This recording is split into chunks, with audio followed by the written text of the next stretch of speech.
You're listening to Comic Reflections, episode 13. Yeah. Boy, wouldn't it be funny if we did this last week? It was like Friday the 13th. Oh, yeah. That would Ooh! be weird. So, today we are going to be talking about The Dark Knight Rises. We are. Oh, hey, I'm Nicholas Prom. And Spencer Valdez. Yeah! Okay. I was forgetting something. Right. Well, I'm a little rusty, because we're doing the show on Fridays or Saturdays instead of Wednesday to save time. We don't need to explain that right now, but it's time saver for us. So, we went and saw Dark Knight Rises today. Just a few hours ago. Just a couple hours ago, yes. And so that's going to take up the bulk of the show today. We're going to talk about that. We're going to spoil the hell out of it. So if you haven't seen it, just stop and just save it for later. Lay down the $8 and go see it right now. Right? Meow. Clever, because she's in it. Oh yeah, Catwoman. Wasn't even where I was going, but Right. So much fun on this show. Right. Okay, so gee, how many times did you get kicked in the balls during that movie? Oh my gosh, yes. Well, first of all, let's start with previews. Okay, we're talking the trailer. Before we even talk about the Dark Knight, I knew this because I was checking the interwebature. Right.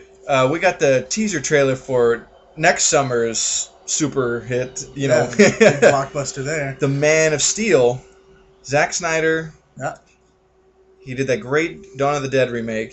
He did. One of the few movies that I seldom go to the movies to see a movie twice. Uh-huh. That was one of the ones that wow. I loved it. A huge fan of the original, and definitely. loving the original and the remake. What? Yeah, it's crazy. Okay, 300, Watchmen, love. Those are great. So, we know it's going to be a good movie. Right. The Man of Steel, but I'm worried about the interpretation of Superman. Yeah. Because it's like he's making all these dark movies, and Superman just isn't a dark character. Right. It's kind of why the Green Lantern movie failed. It's like he's not a dark, brooding guy. Superman is a Boy Scout. Right. I mean, there's not many. It's like, fine, give him some more cojones, and I think that's where they're going. Yeah. Weird costume, and I'm like, why? I mean, like chainmail. We saw close up. Yeah. Well, not in the trailer, right. But on the new poster. The trailer, you only see him as Superman once, but you also see him hitchhiking. It's like, why don't you just fly where you need to go? You can run there. And so it's a teaser trailer, so we really we got no information other than, hey, a Superman movie. My first thought when I saw him, thumb out, was maybe he's trying to be more human. Yeah, I think he's going to do like some. Yeah. He was, deadliest catch stuff going on in there. Yeah, I know. He's going to do like some of that, like, Arctic fishing boat thing, and I'm like, is George Clooney going to be in this? Oh, perfect storm. No, I should never mention George Clooney in a comic book movie in the same sense. Like, ooh, bad. You're getting close to something terrible. Ooh, yeah, dare not speak his name. However, I'm optimistic, but I'm like, I've said before, like, Superman Returns, what an awful movie, but they got the costume better than ever. Oh, yeah. It's like, could you just make this movie and do what you want with it, but can we please have that costume? Because was that so much to ask? Yeah, So I don't know about Man of Steel. I own the box set of Superman, with the all the Christopher Reeve stuff. Yeah, it came with the Superman Returns. Yeah, I conveniently lost it. You conveniently lost Superman Returns. That's the disc missing. That's funny. I thought you lost Superman 3. Oh no, I don't think so. I think I have that one. Oh right, Richard Pryor. I love Richard Pryor, but that movie's bad. Robert Vaughn. It was the script was so bad. Gene Hackman's like, I'm not going to come back and play Luthor. So they retooled the role and just had some random like mad scientist corporate guy, and it's Robert Vaughn, the Man from U.N.C.L.E. I like him. What a bad movie though. Just the wrong direction. I'm excited for a new Superman, a new perspective. If he's going to be dark and brooding, like, we have Batman for that. Here's the thing: if you make Superman dark, and since he can do anything, he becomes a fascist. Yeah. Well, what are you going to do to me? I'm Superman. Right. The whole point was he cared about everyone, and he put everyone else before himself. He had this, he's almost like a Christ figure, so to speak. Yeah, I can see that. Especially in the comics how they had him die and come back. Right. I didn't mean to do that, but it's so I don't know how you can do that and keep that, which is the beauty of Superman. Right. and go in a dark direction. So okay. Let's just remind you, we saw like a 2-minute trailer, so if that, we're pulling a lot out of what is probably going to be a good movie. I'm hoping. Yeah. So let's jump into Dark Knight Rises. Yeah, let's really talk about The Dark Knight. Okay. Oh my gosh. Holy crap. I know why they've kept... Now you know why they've kept such a tight, oh yeah, seal on this. I mean, like... Wow, there are so many, like, you think one thing's happening, and then, what? Yeah. Okay, what was one of the first ones? I mean, well, I got kicked in the balls, like you said. I don't want to make that our go-to phrase, but okay. When Alfred walked out. Oh yeah. my gosh. Here's the thing. In the trailers where he says, I was supposed to protect you, and I haven't, whatever. I don't remember that taking place in the movie. Was that in the speech where he walked out? Did I just blank? Did I have a blackout? I don't remember that either. Yeah. Maybe they did some tweakage with dialogue. A scene that was in the trailer wasn't in the movie. That's weird. And we want your emails and comments if it was. Just remind us. I'm like, I was there. I'm like, I didn't see it. Right. Maybe I felt like I've watched that trailer so many times that just my mind just like fuzzed out at that point. Right. So. But yeah, oh my goodness, when Alfred gives him the speech of, I can't follow you where you're going, Yeah. Man. Because he's like, well, he's put away Batman, and it's 8 years later, and Bane's come along. He's like, well, I gotta take care of this, right? Yeah. It's time. And Catwoman's there, and oh my gosh, Catwoman made me fall in love with. Careful, your wife's in the room. Made me fall in love with her again. The character or Anne Hathaway? Okay. I love how Anne Hathaway's costume looked so much like Julie Newmar's Batman from the '60s show. Yeah. Yeah. I loved the little cat ears that. It was the goggles that flipped backwards and became the little cat. That was great. But yeah, Alfred makes. I'm gonna put this out there. Alfred makes Batman for me. He'd still be the Dark Knight without him, but he keeps him grounded to his humanity. Well, here's the thing: no character is any good. You're only no superhero. A superhero is only as good as his supporting cast of super characters. Okay, Superman has the Daily Planet folks and Ma and Pa Kent, and that's his grounding. Okay, as you say, Batman's got his stuff. Right. And Spider-Man's got the Daily Bugle people and all that. Okay. Right. So and all that. These are why these are so iconic.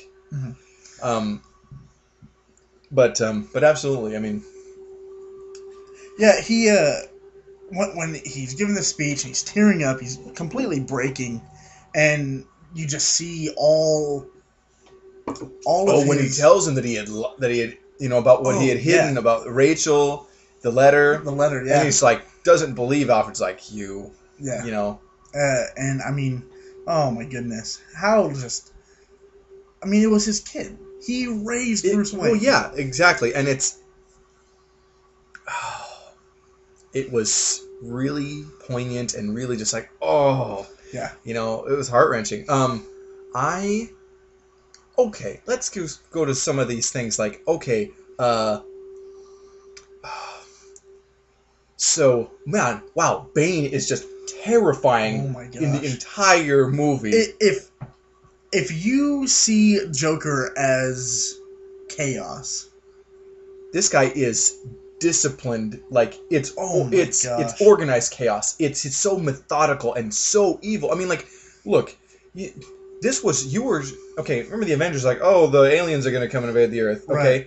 There's no real tension in that movie. Right. Even though Avengers was a loads of fun. It was great. This is this guy who is a guy. Yeah. Okay, no real superpowers or anything like that. He is the most terrifying villain that I could think of. I mean, other than maybe I want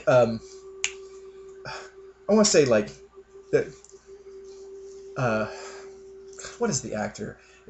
Max Cady in the original Cape Fear, the one with Gregory Peck and help me out. I'm blanking. Robert Mitchum. Yeah. Robert Mitchum is like the most evil movie villain. Just you are horrified, and he's just a guy. Bane evoked that in this movie, and there's just so much like you're like sick with like the intensity of this movie. Right. I don't mean to take away from that at all. Okay. Because he was quite terrifying. I remember watching Star Wars as a kid because he was so cold and cruel and but like, you know, I remember watching Star Wars as a kid, and that voice of Darth Vader scared the crap out of me. I don't know what it was. It was this broken man, but he's just you know, and that it in the film. This was like Darth Vader through a duck call. Voice, you know what I mean? There were a couple times I was like, I wish he had subtitles. There were a couple ones like, what did he say? Yeah. But most of the time I was like, fine. Yeah. He scared me again. I was scared of this person because he's just a guy. Yeah. Like, Joker is lost. He's completely cracked. But this guy's a madman, but he has got it. He's completely cool, collected, and he's just like, let me just march right up and snap your neck. Right, yeah. You know, like, whoa. Yeah. He's horrifying. I mean, great. They wanted to step the villain up, and they didn't just step, they blew the other villains out of the water. Well, because why? He's not only a physical powerhouse, but he had all this stuff planned. Right. Like,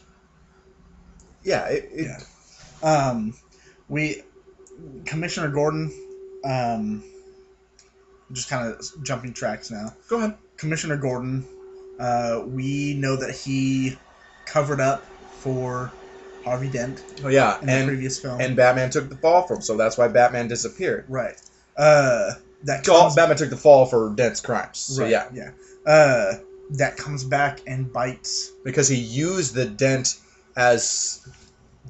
death kind of as a weapon against crime, you know. Yeah. I mean, they were be able to hold them without much cause, even really, and I mean that kind of goes against our judiciary system as a society. We don't hold people without cause. Mm-hmm. We have to charge them, but I mean with this.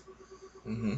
With this, the Harvey Dent Act or whatever it was called, they gave them the teeth they needed to put away all organized crime and stuff. In Gotham, I mean, I understood it. It was a way for Batman to go away and to accomplish his goals as Batman. So that was interesting. In Gotham, they needed something like that. They needed someone they could lean on. I mean, it's throughout the last movie. They needed someone to lean on that wouldn't break. Mm-hmm. Batman was that character that wouldn't break.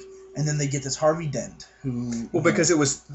Batman, Dent, and Gordon made this wonderful triumvirate of yes, we are going against the law, the judicial system, and the vigilante who is acting as the intermediate. He can do what they can't. Right. And they're just mopping up. Yeah. And the Joker, is just creating all this chaos. And then, he's able to break a link in that chain. And the Joker won temporarily.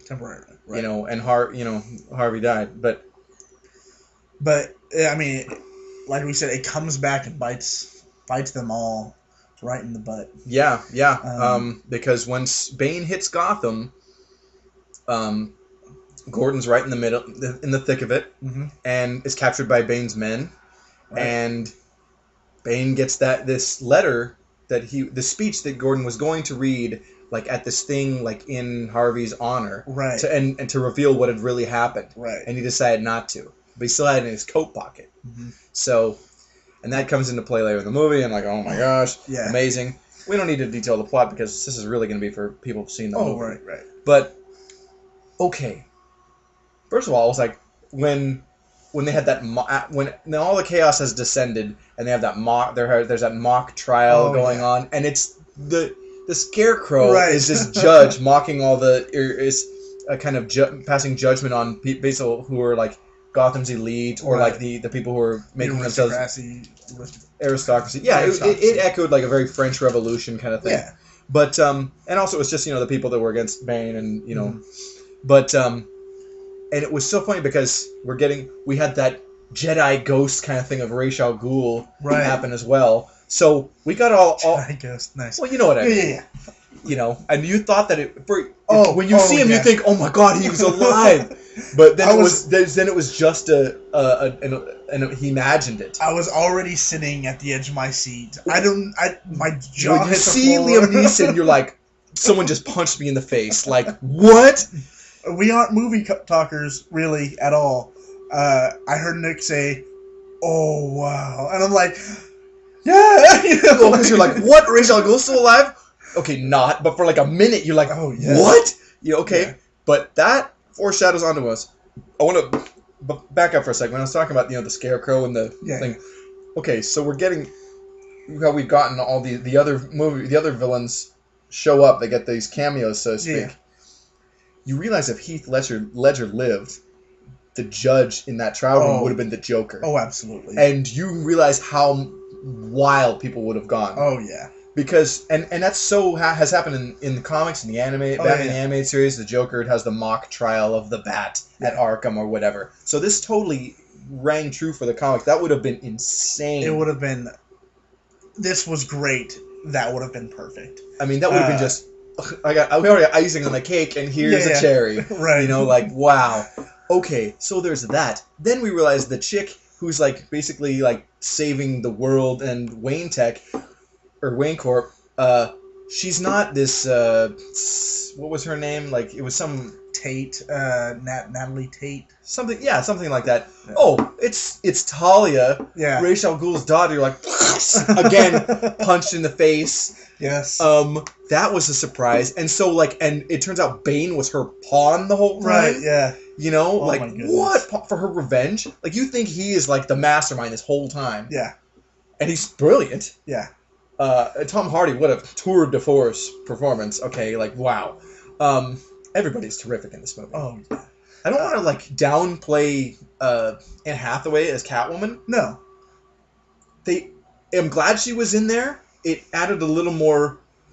It added a certain something that would have made the movie a little clunky. Yeah. You know what I mean? If she hadn't been there. It's the right amount of... Here's another character we can have in there, but didn't feel forced. It added... It's painting us a picture of this world, of this comic book world, but it's not like just shoving it, shoehorning it in like the other Batman movies. When the old ones, the crappy ones. Right. When Bruce Wayne, has his back and forth with Selina and Catwoman, love that. Well, I'm thinking about when he was he had his night with Tate. Oh yeah, then you're like, wait, that's not. It felt forced to me. That relationship. Right, because you were thinking, oh, he's gonna get together with Catwoman. Well, yeah. Well, everybody thinks that, and I think that threw people. That was intended to throw people because Catwoman, we don't know where her loyalty really lie. Right. There's obviously an attraction from the word go. Right. But she betrayed him to Bane, but because Bane was gonna kill her, I think. Right, yeah. She's trying to get the guys off. That was her whole mission, was to disappear. Yeah, she was helping the Bat, but doing her own thing. So there's that thing that she's kind of wrestling with in the movie, and so her character's got growth and stuff going on. Right. But I was gonna say, when they finally, I mean, that tension is growing. You're like, just kiss Catwoman, When it finally happens, you want to stand and cheer. Oh yeah, and it's like 2 minutes to doomsday. Yeah, the neutron bomb is gonna go off and destroy and kill everyone in Gotham City. The rational part of me is like, there's no time for this. Right. The other side that I try not to play up very much was like, finally, yeah, yes, So that was great, and then you keep getting just like what. Punched with these unexpected turns, what? Okay, the detective. Oh, Our detective, Joseph Gordon-Levitt. What was it? Not Drake. It was Blake. His last Blake. name was Detective Blake. Okay, which was a pseudonym from his actual legal name. Right. But we'll get to that later. Okay, you think, okay, Batman saved the city, but he died in the neutron bomb explosion. I'm also backing up. I love how he totally humiliated Bane. That was awesome. Yeah. And it was totally broke perfect. him. He broke him. Yeah. He escapes the pit, and he not only has his vengeance and his Batman-ness from the death of his parents. Yeah. But he gets his dignity back because Batman had been just. I feel like there's 3 pieces of Batman that we get from these movies. We get the death of his parents. Okay. We get his training with Ra's al Ghul. Ra's al Ghul. We get the death of Rachel, which is the end of it. Which is kind of the end of that. But maybe 4. What's your other piece here? My other piece is him escaping that pit, reclaiming. Yeah. You know what? I'm not only the orphan kid who got raised up rich. I'm not only the guy who took down the organized crime and Ra's al Ghul's the League of Shadows. Yeah. I'm not just that guy. I'm the guy who's lived your life, and I've broken you. I've done what you've done, and now I can beat you. And the fact that he's completely shattered and then pulls himself up and saves everybody was awesome. Yeah. And then we have the funeral for Wayne. Oh my goodness. And Drake and Alfred and Gordon are there and Lucius. Yeah. Okay. And you're like, okay, well, you're thinking, okay, Catwoman obviously skipped town as she was going to do. Yeah. And you get that wonderful, Drake goes and gets what's part of the Wayne inheritance passed on to him. And as we're seeing other things being revealed, it's like he gets the keys to the... First of all, his first name is Robin. Right. Which is foreshadowing for, I don't know. Right.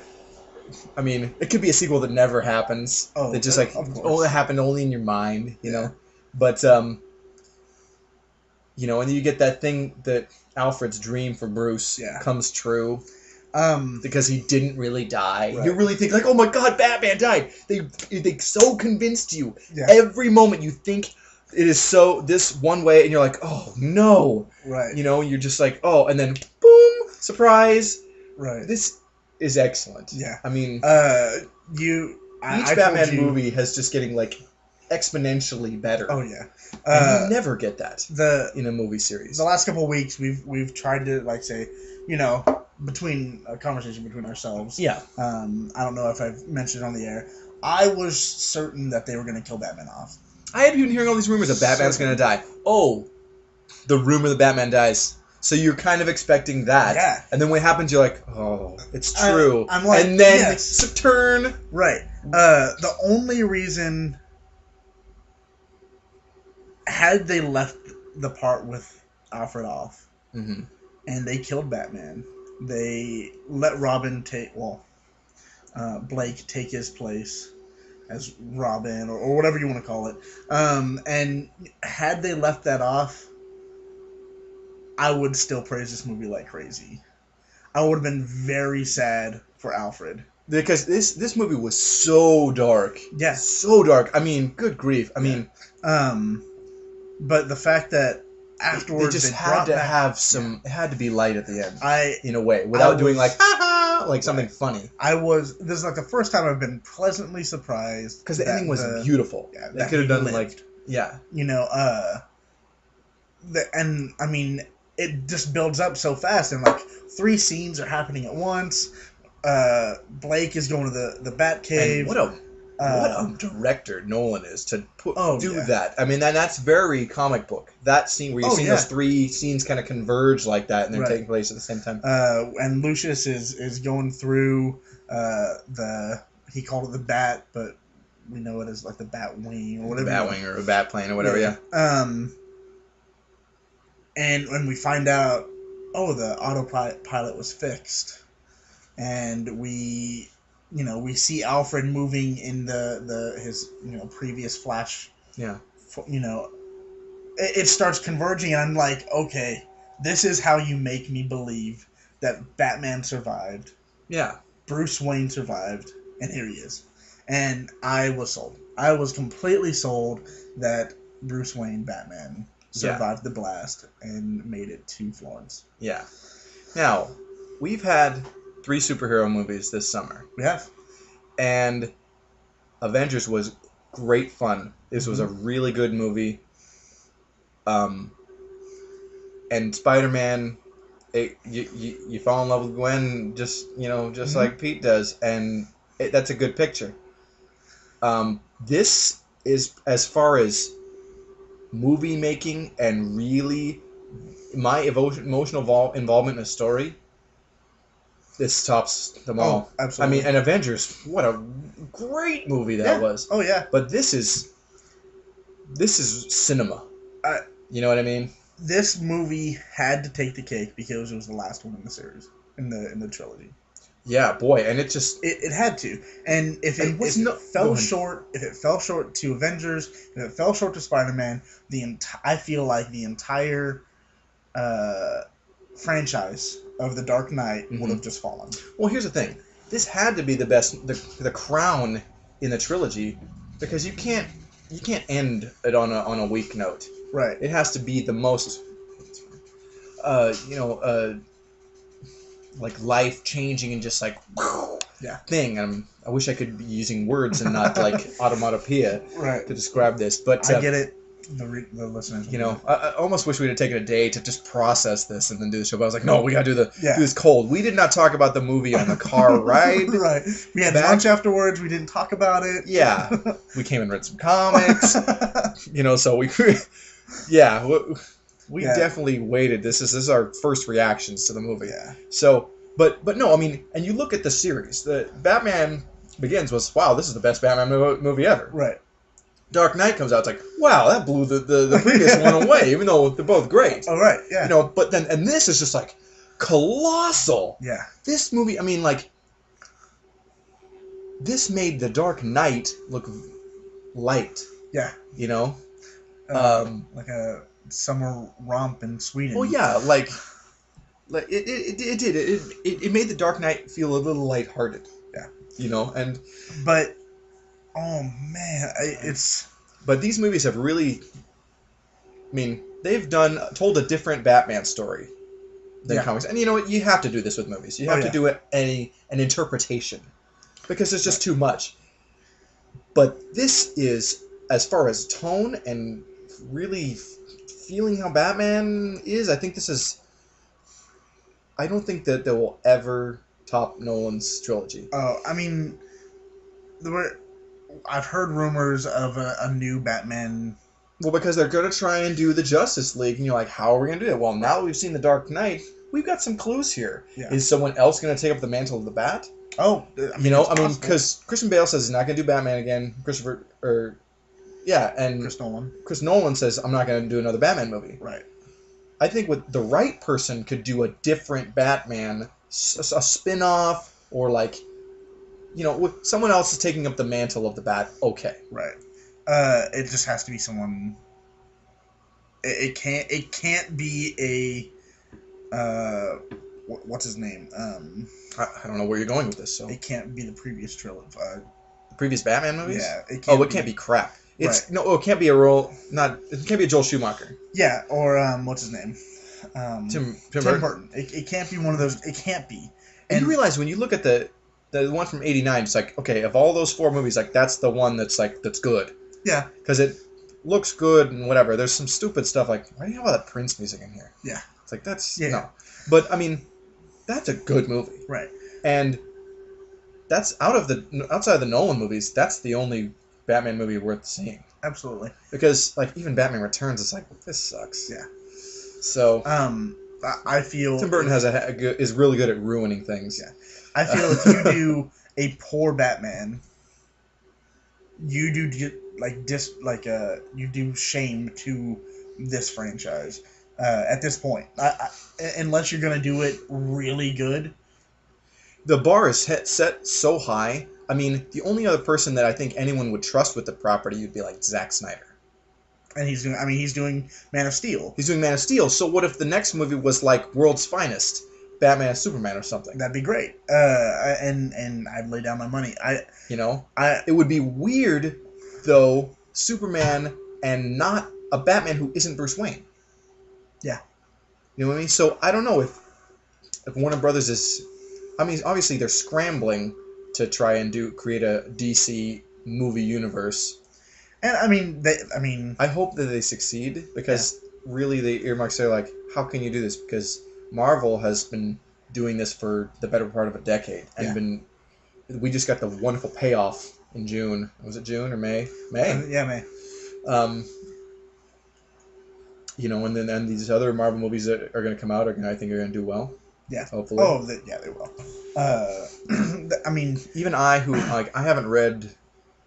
Some of the new movies projects that are coming out. Okay, we got Captain America 2, The Winter Soldier. Excellent. So we're gonna get the Bucky story, and I heard that the Falcon's gonna be in it too. So it's gonna be a Shield story. Yeah. So okay, let's see. So Avengers 2 is gonna have what? Probably Falcon and Bucky. Yeah. And then the Ant-Man movie's happening. They're gonna have Ant-Man, maybe even Wasp. Yeah. In, Avengers. We're gonna have Guardians of the Galaxy. Weird choice. There's two versions of that. The old Guardians of the Galaxy that kind of came out in the 70s and ran through the early 90s sucks. I think they're crap comics. But there's a newer, revamped, totally different lineup Guardians that came out a few years ago. I haven't read any of it. I guess people love it. And that's being a movie. Oh. That's going to be a movie. So, and I can't remember what else. Oh, and Thor 2 and Iron Man 3. So, do you think Hawkeye and Black Widow will get their own separate movies, or do you think I think they'll remain being supporting cast. Okay. I mean, I don't see Hawkeye or Black Widow carrying a movie. I mean, I would see one if it was like a team up movie. It was those two in one, and they kind of give a story. Oh, they got their own movie together? Yeah. That'd be interesting. I'm thinking also, because not all the Marvel movie rights are. Marvel Studios doesn't have, the Sony has the Spider-Man and somebody else has got Daredevil and Fantastic Four, and those are allegedly, I've heard strong rumors yes, this is happening, that Fantastic Four and Daredevil are both getting rebooted. That's good news. And I really hope they get done well. Yeah. Because I love Daredevil and I want to see a good Daredevil movie. Oh, yeah. With good costuming and proper casting. Yeah. Because Ben Affleck is Ben Affleck. Because here's the thing. Whatever, the story was fine. Mm-hmm. And I've mentioned it before. A mediocre script can be saved by good actors. Good actors. Yeah. But the movie looked wrong and it was executed poorly. Right. And the Fantastic Four, they got Dr. Doom wrong. And, the casting of the four themselves was half right. Right. So it was kind of not good. Johnny's now Captain America. Who it's like, man, this is the role you were born for. Right. I can't see anyone else being Captain America. Yeah. So anyway, we're just kind of getting a little tangent. So, right. But where do you see if somebody, obviously Nolan's not going to do it, even though he said he wasn't interested in doing a third Batman unless he had a good story, and then he got the idea. Right. But he said, I will never say never, but Nolan said he's not going to do any more Batmans. But where do you see if Nolan or maybe Zack Snyder, because they seem to have a relationship there, where do you see a Batman sequel going? Another one? Well, I mean, it has to follow Robin. I feel it has to follow Robin. Or is it just kind of a smile and a wink, a coincidence? Because Nolan was like, I'll do Batman, but no Robins. Oh, I feel like that story leads to. I mean, it. Do you think he'll be Robin, or he'll take up the mantle of the Bat? Like he'll be Batman? That'd be possible too. Yeah. So I don't know. Gotham needs Batman. Gotham needs. Yeah. And because he's mortal, it makes sense that it would be passed on. Oh yeah. So, I would, yeah, I'd be down for it. I'd be okay with it. Yeah. because Bruce Wayne, he's broke. I mean, he broke his back. He's he can't walk right. He's human. And he's faked his own death. Yeah. So I mean, where is this gonna go? I mean, yeah. So I mean, as long as it stays in this universe, I'm good. Yeah, I mean, I don't see anybody attempting to do. I mean, I could see people being very afraid to try or think of doing another Batman movie. And that's good. I like that. The watermark is so high. I mean, like, even after the Christopher Reeve Batman movies kind of, like, went out with a whimper, the last, I mean, let's be fair. Superman 3 and then Superman 4, The Quest for Peace, aren't exactly the cinematic masterpieces. Right. Although Quest for Peace is pretty fun. Right.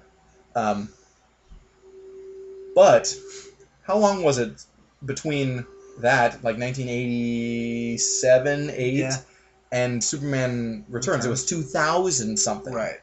I mean, we had Superman around. We had Lois and Clark. Sure, and in other media, but in the movies, right. And even still, there wasn't. I think there was a. Yeah. So I mean, I'm not even talking good, man. But so bottom line. Yeah. The Dark Knight Rises. Last words. This movie totally rules. I mean, like, and that's just understatement. I mean, it's like, I was completely mesmerized. I mean, there was no part that I was like, this is hokey, nothing. I mean, this is incredible movie making. Yeah. And there's never a point where you're like, I don't believe this. Right. And I mean, every moment, every scene, every actor is just terrific in this movie. It's incredible. I mean, this is the greatest summer of. I mean, superhero movies are definitely a summer movie thing. Yeah, yeah. They definitely they come out at other times during the year. Uh-huh. Judge Dredd's coming out in September, which we really should go and support that movie. Yeah. But this is the summer of the superhero movie like no other. I can't think of any. I mean, when the first Batman of Nolan's Batman movies came out, I think it was also the same summer as. I want to say Spider-Man 3. Yeah, I think so. I would say, yeah. Or one of the Spider-Mans. Yeah. But those were kind of end. Actually, I don't even remember release dates, so I can't quote me on that. But this is. I don't think I saw either of those in the theater. It's so funny. No. I was so out of the loop. I didn't even know there was a new Batman at that time. Oh, really? Coming out, yeah. Wow. I didn't see it till video. Wow. Yeah. But of course, I got back. Yeah. I had been a hermit. It happens in life. So, but this is a very special summer for comic books and for superheroes. I think it's a special time. Yeah. So, there's a word I'm looking for. Is that halcyon? Is that what I'm looking for? I don't know. Anyway, so I think even. Dare I say, even greater things are to come? Let's hope. Gosh, I mean, we have Man of Steel coming, and yeah, I want to see more DC properties happen. Oh yeah, because I mean, it's like we might get one every couple years. Because it's been 4 years between each Batman movie. Oh really? Yes, really. Wow. Because the first came out in what 2006? Yeah. No, that's not right. 2009. Anyway, they're about 4 years apart. Any earlier, I was in high school. And I don't think it came out when I was in high school. Okay, well, whatever. Yeah. So, but anyway, and then we had Watchmen or whatever. Yeah. We had. I mean, there was a. Oh yeah, go ahead. There's been TV shows we've had. We almost got a Wonder Woman, which I want to see it. I wanted to see that. I want to see that pilot. Come on, bootleggers. Yeah. I want to see that Wonder Woman pilot. We don't bootleg. That's illegal. Whatever. I'm not. Okay, Elliot Ness. Yeah. So I would love to see a Wonder Woman. That'd be cool. I want to see a Flash. I want to see Green Lantern 2. I liked Green Lantern. Did I love it? It had potential. and I want to give that a chance to be a trilogy. I'd give it another shot. Yeah. I mean, I want to see Sinestro turn evil, and because he's like the defining Lantern villain. Right. So, all right. So let's get back to business. Yeah. We've talked. We're getting tangenty, and we've talked a lot about The Dark Knight. So go out, see it when it comes out, rent or buy it again. This is a yeah. And this will be great because when it comes out, they'll probably have that box set with all three. Oh, absolutely. And good because I don't own the other two, strangely right. enough. So yeah, let's just move right along. Yeah. So you have a webcomic this week. I do. I feel like it's been a couple weeks, hasn't it? No, I had a webcomic last week. So anyway, hey, hit them with our email again. Oh, it's comic.reflections@gmail.com. Yeah. So email us. Yeah. Don't get jerk. So anyway, so our webcomic of the week is called Gutters. Okay. And I know you're making a weird face, like what? And I don't even know why it's called that. I'm like, what? Why would you name anything that? Right. It's not about bowling, like, or it's like, the leaves, get them out of the gutter. But here's what it is. This is kind of different. It's I don't know how often it's updated, but it's frequently, and it's this one guy, Ryan Sommer, writes them all, but he has different artists every week. It's like a one-pager, and it's all spoofs on comics and the comic industry. Okay. And sometimes it's just like a parody cover. I think the one I saw today was talking about Bane, and Bane Capital, like the Mitt Romney thing. Oh, okay. So whatever. Don't vote for Mitt Romney. But yeah, so it's pretty funny. I mean, I'm not doing it real justice. It's satirizing comic books, and I love comic books. Yeah. And I love to laugh at myself and what the things I love. So it's great. It's really a lot of fun. Go read Gutters, and you can find it at this is the web address, the-gutters.com. Or just Google search Gutters webcomic. It comes right up too. But it's funny. I enjoy it. Awesome. I recommend it. So, you want to talk about some of the comics we read this week? Some of our Wednesday comic reading. We read some good ones this week. Oh yeah, we always pick good comics. Right? Come on. So let's just jump right into Justice League number 11. Okay, so what was it? Is the story the villain's journey is happening? Yeah. We return to where this new villain Graves. He's kind of got the League on the ropes, and where do you want to go with this? He's kidnapped Steve Trevor. They're liaison with the government, and they're gonna go and they're taking the fight to Graves, and after kind of licking their wounds, and they're gonna want to rescue Steve. It's pretty good. We have a fight between some of the League. Oh yeah, because they're just not a team. No, they don't have that Justice League bond yet. You know what I mean? Well, right. I mean, Wonder Woman finds out that Graves has got Steve, and she's gonna go off and I'm gonna cut this guy's head off. Yeah. And then there's a big fight with the League trying to restrain her. Yeah, she knocks out Hal. Yeah. I mean, as much as you can knock out Hal Jordan. Yeah. So this is good. This book, I was kind of like, we've been saying, man, if it didn't have that Captain Marvel backup story, I'm like, I might drop this book. Yeah. But this story's kicking into gear. I'm like, okay, now we're going somewhere. Yeah, and I mean those last couple pages, man. Oh, they really Heavy get stuff. you. Yeah. Heavy stuff. You're like, oh, it's turn the page and you're like, what? So I don't want to spoil that because man, but yeah, Justice League number 11, pick it up. And the ongoing Captain Marvel Shazam serialized story is going, and we're getting more with Billy a little bit, but really we're seeing the beginning of an alliance with the newly resurrected Black Adam and Dr. Savannah, so which is they're going to be searching for the wizard Shazam, and Can we tell them what we saw on the last page? I mean, it's exciting, and I thought it was awesome. Of the Shazam story. Which was the last page? Hang on, I gotta look at it.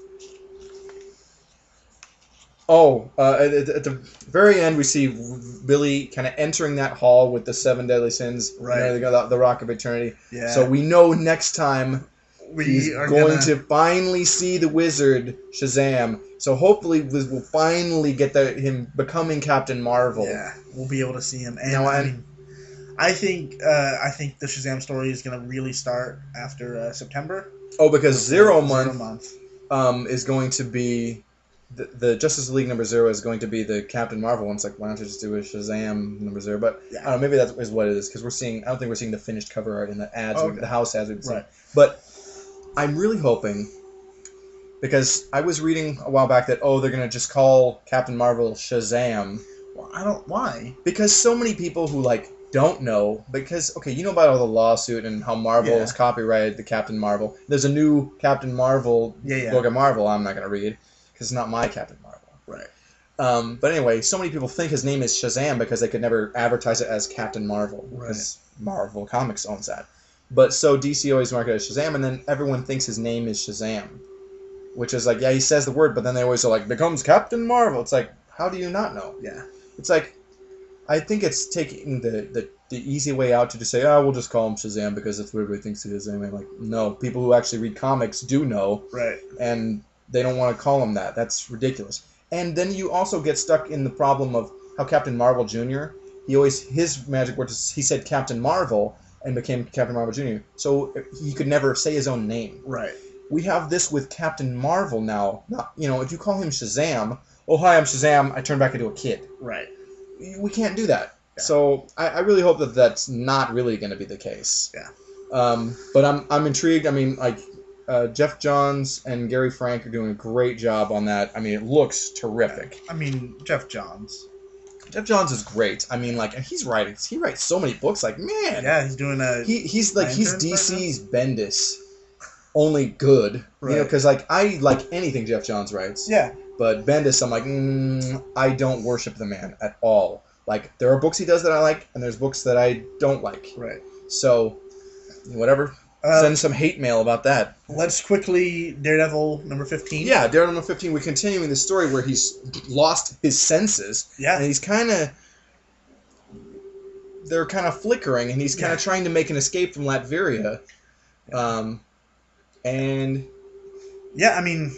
I don't want to give it away, but boy, what's coming next next issue is going to be very exciting. Yeah, pick it up. Mark Waid. I mean, Waid won he's won an Eisner for this series, by the way. Really? Yeah, I guess. Wow. Probably not this year, but last. So yeah. This arc is great. You see him struggling with having to be a normal human being.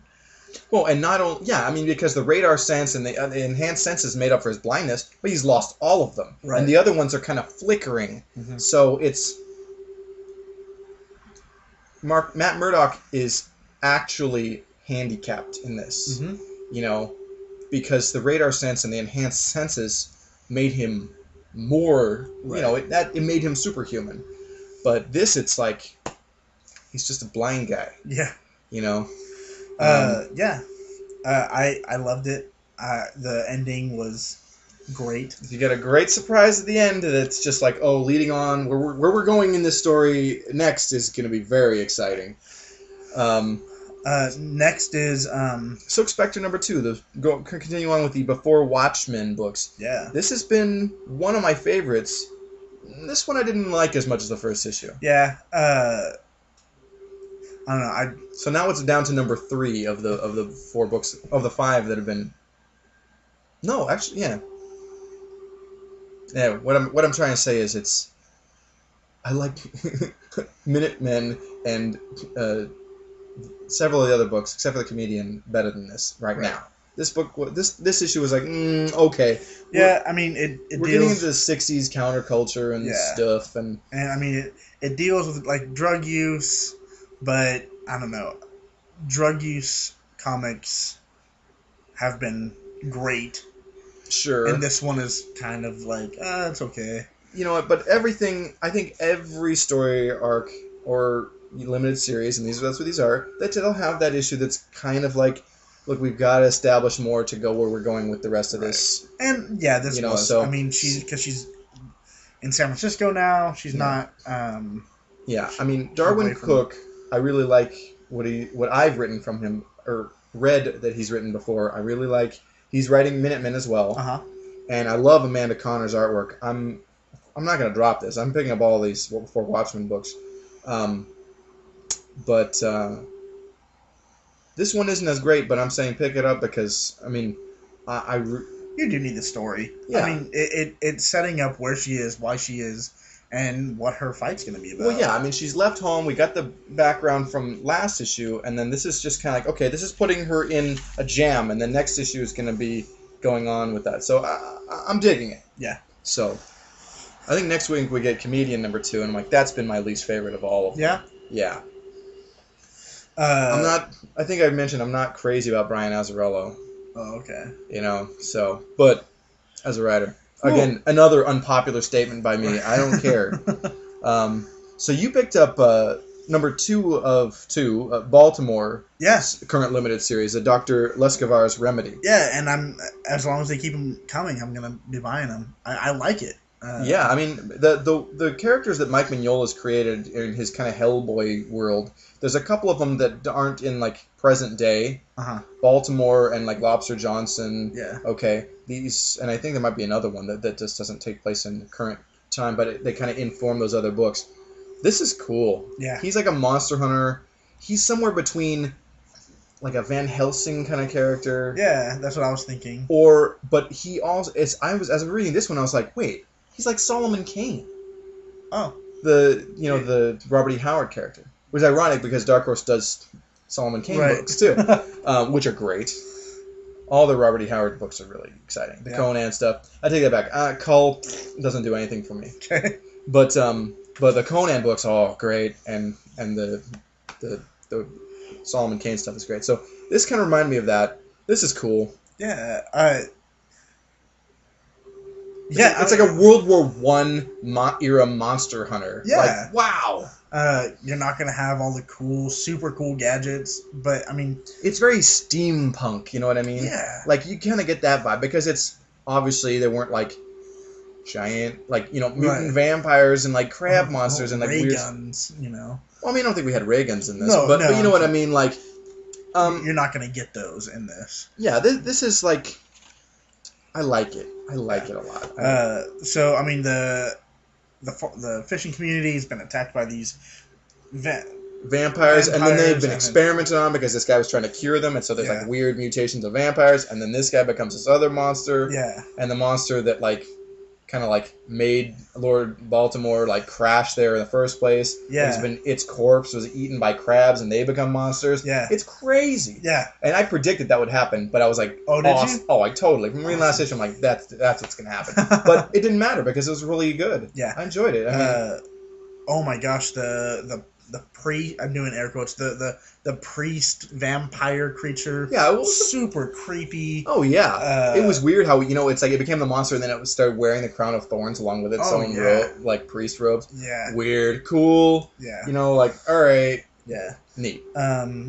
It's not something. It's not a superhero comic, but it's right. And I don't think the comic book should be limited to just superhero stuff. Granted, that's like largely what we talk about in the show because we like to have things that like there's building continuity and things we can further things to reference. But I'm all for reading kind of things that are not just mainstream comics. It's why I'm picking up the Lone Ranger and this one. I mean, they're great stories that.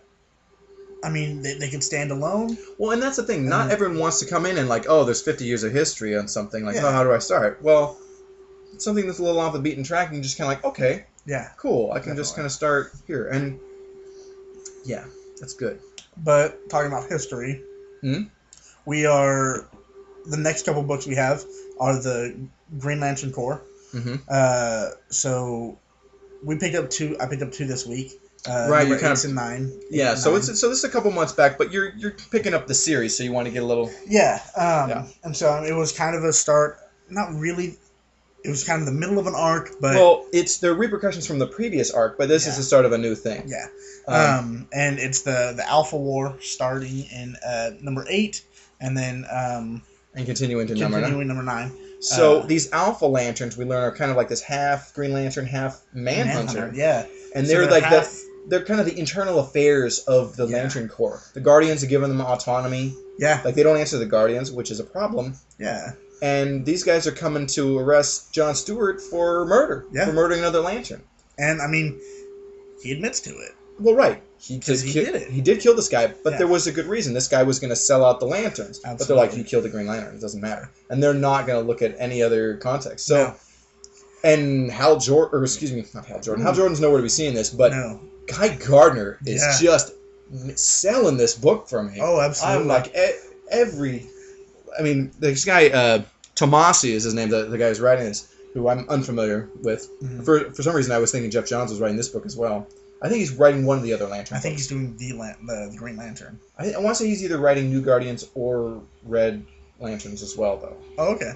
I'm not positive about that, but yeah, I thought he was doing all of them. But anyway, this Tomasi guy is writing this. Wow, he knows how to write Guy Gardner dialogue. Oh yeah, man. Because he's still got that Guy Gardner attitude, but he's given these new responsibilities by the Guardian. And he's like blown away. But it's such a like, are you kidding me? Yeah. Like, it's great. Yeah. It's a great. I mean, it's like Guy Gardner is probably like one of the most fun characters. I mean, I'm sure writers just love writing him. Oh, they have to. I mean, when you're reading these, you're like, God, he must have been having just a blast. Because the guy is just... Because he says what every reader, every writer wants to be able to say, but they're like, oh, okay, I'm writing Hal Jordan. I can't write bite me, you know. Yeah, he has his attitude. He does not care. Like, because he has his way of doing things and what he knows is right, and he does not compromise. Right. And he is just obnoxious. Yeah. You know, but he's great. He's so enjoyable to read. Yeah. You know, in the 90s, it's kind of... In the late... Post-Crisis, Guy Gardner became a really enjoyable character. Uh-huh. But then, in the 90s, they just really, like, what do we do with this guy? Right. You know, he kind of left the Lantern Corps, got a yellow ring, then he became this guy Warrior. Yeah. And it's like, man, they took a really cool character and just made him suck. Yeah. Like, just no one who was wearing the red suit thing. Well, or when he was wearing that... Because he had, like, armor. It changed. Yeah. The Warrior look changed a bunch. Okay. He was Warrior in... and it was weird because the... 0 Hour. Yeah, but I noticed in 0 Hour he changed that into that more Native American looking thing, like at the end of 0 Hour. Oh, yeah. Yeah, so, but yeah, the Warrior incarnation of Guy Gardner sucked. Yeah. But I'm glad that they've got him back to where he needs to be. He's a Lantern, and he's just... Yeah. Great. And so these two... Jon Stewart's being sentenced, and he's found guilty and is facing death. Yeah. So next week I'm gonna pick up number 10, and which is I think the current issue, right? Yeah. Yeah. So yeah, that's all we read this week. So yeah, that's a good. I'm looking forward to continue reading this. Yeah, I think that we're done for the show this week. So yeah, just so you know, now the shows are gonna come out, or we're gonna start recording them Fridays or Saturdays now. Right. Instead of Wednesdays. It's a time-saving thing for us because, hey, we are adults. We got other responsibilities. And the show kind of ends up taking the whole day. Yeah. Because, because we would hit the store when they open. Yeah. Get our comics. And between us, we're probably buying like 10 comics every week. And then the both of us got to read 10 comics and then do the show. Yeah. It ends up taking up all day. Yeah. But if we pick up our comics and meet a couple days later, it saves us a lot of time. So anyway, shoot us your emails. We want to hear from you. If you hated The Dark Knight and think we're stupid, let us know and we'll talk about it. Yeah, I saw some headline this morning, like somebody thought it all clunky. And I was like, what? Yeah. So if you think you know better than us, let us know, and we will definitely talk about it. Send us love mail, hate mail, fan mail. We want to hear from you. Definitely. It's Comic Reflections signing off. We'll talk to you next time. Or you'll listen to us next time. God, I suck at these endings. All right, goodbye.